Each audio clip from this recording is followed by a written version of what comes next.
We've been attending Rivers Crossing for a little over a year, and it was our second week. It was the beginning of the Tested series, and Paul and Brandon were on stage, and they were talking about a trial that Brandon had gone through.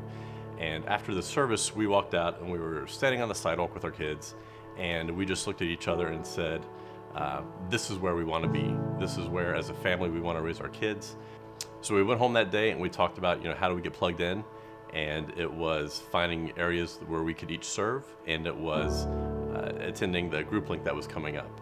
We were excited to go to Group Link, mainly to find out what community groups are here. You hear from stage out of the rows and into circles, and we wanted to find out more about that. I made some connections with people from way back in the past, like an old boss, somebody that I actually volunteered with at a summer camp, like way back in college.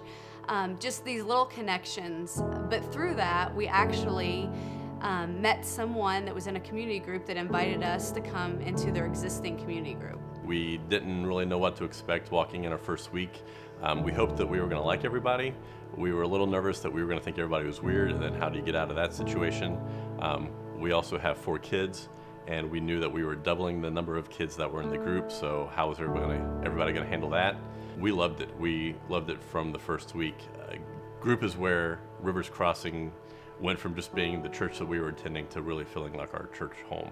It is so worth your time. There's nothing more important, not sports schedules, not downtime, not work, not anything, as I would say community group is, if you want to see a significant growth in your spiritual walk.